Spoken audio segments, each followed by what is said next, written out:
Vous êtes riche aussi de votre énergie, pas seulement celle des hommes et des femmes, mais l'énergie qu'il y a dans la terre, qu'il y a dans le ciel, qu'il y a dans l'eau.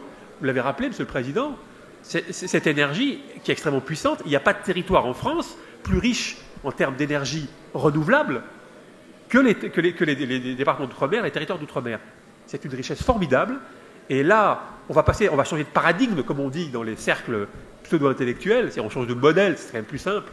C'est-à-dire d'un modèle qui pillait les ressources fossiles de la Terre, un modèle qui va mettre en évidence et qui va utiliser les ressources intellectuelles pour aller recueillir, je dirais, l'énergie renouvelable, notamment par le solaire. Est-ce qu'il y a plus de soleil?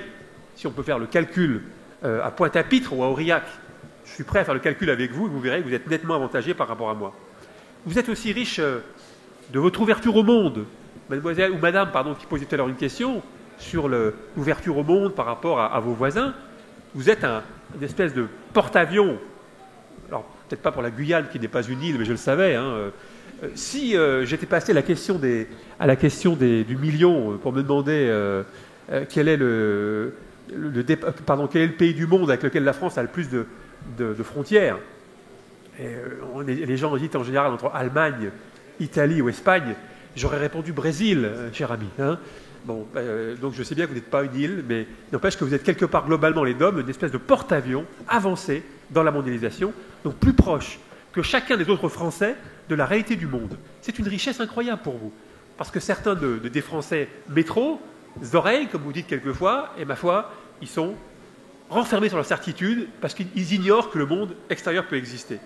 Je termine en disant que vous êtes aussi riche de deux grandes choses, c'est de l'amour de la nation. Je crois que la France aime ces DOM. Elle les respecte, elle les chérit, elle en a envie. Il y a un mélange incroyable entre les domiens et le reste des métropolitains, parce que vous avez une capacité incroyable aussi de vous adapter aux différents climats. Moi, j'ai des tas d'amis domiens qui, en fait, habitent les Ulysses, et j'ai fait beaucoup de sport avec eux dans ce contexte-là, par exemple. Vous êtes... mais quand vous disiez que ce qui est important, c'est que vous vous sentiez bien chez vous, moi, je considère que venez chez moi, Aurillac, vous êtes chez vous. Parce que la France, elle vous appartient à tous, comme elle m'appartient aussi à moi. Enfin, vous êtes riche de l'amour de l'Europe. Je rappelle que les territoires ultramarins qui font de la France la deuxième puissance mondiale maritime, à 10% près des États-Unis, quand on se regroupe avec deux autres pays européens ultramarins que sont l'Espagne et le Portugal, nous devenons, l'Europe, à 27, la première puissance maritime mondiale.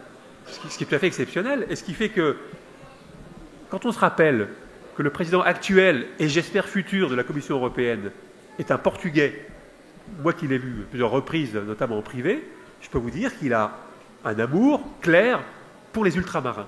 Parce que son pays a aussi dans ses gènes cette logique ultramarine.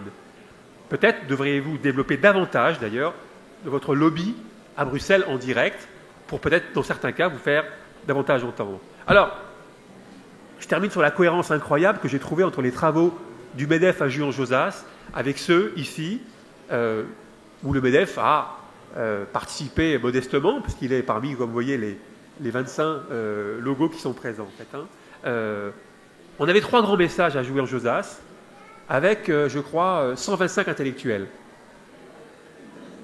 ou chefs d'entreprise, ou hommes politiques. Eh bien, un peu moins nombreux, vous avez exactement les mêmes messages à la fin de cette journée. 3 grands messages, c'est garantir la liberté, c'est favoriser la solidarité, et c'est investir sur les hommes. Je me suis passé 3 journées à Jouy, en une journée ici, ça aurait été plus rentable pour mon entreprise d'ailleurs, en fait. Mais la liberté, vous l'avez dit à plusieurs reprises, il faut non seulement la voir, mais vous savez, quand vous écoutez le témoignage de Clara Roras, qui était en fait une otage avec Mme Bettencourt par les FARC en Colombie, vous vous rendez compte, avec émotion, l'importance de la liberté. Nous avons cette liberté, vous avez cette liberté. Et pour la garder, pour la garantir, il faut un cadre. Et nous, entrepreneurs, nous réclamons des lois, nous réclamons des règles, contrairement à ce qu'on croit.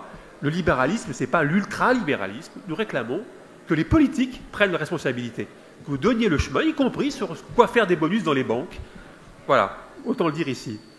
Deuxième point, la solidarité. Elle est indispensable parce que c'est elle qui crée le lien. Et le lien entre les générations, le lien entre les peuples, le lien entre les territoires, le lien entre les cultures, le lien entre les cultes, cette solidarité, elle est indispensable. Et je crois que, contrairement à ce que vous pensez, elle est plus forte dans les DOM que parfois dans certains territoires. Et d'ailleurs, monsieur le député le rappelait tout à l'heure, en fait. Enfin, troisième point, les hommes. Quand je parle d'hommes, j'embrasse la femme, évidemment. Les domiens sont des individus plus entreprenants que l'image que certains d'entre vous veulent bien dire. Vous avez de très grands entrepreneurs déjà installés chez vous depuis longtemps, qui ont constitué des groupes formidables, bien plus dynamiques que beaucoup d'entreprises en France métropolitaine. Donc, et vous avez la force de la jeunesse. Vos pyramides des âges font que, alors que certains territoires français sont vieillissants, j'ai répété xème fois que je suis auvergnat et que je vous assure que réunir 50 jeunes dans une salle des sports en fait, à Aurillac, c'est extrêmement difficile.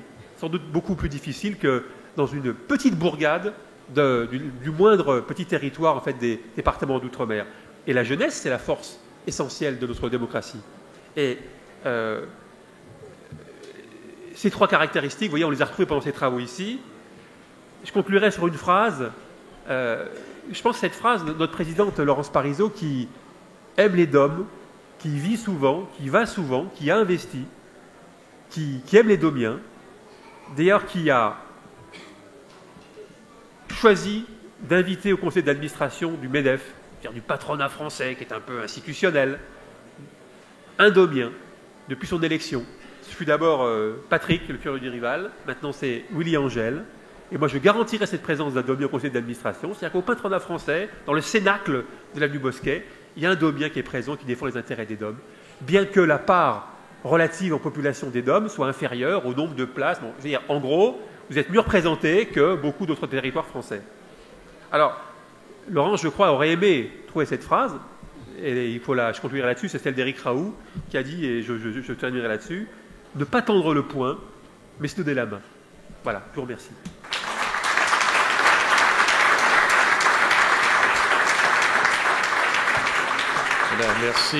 Merci à Hugues Arnaud Meyer, vice-président national du MEDEF.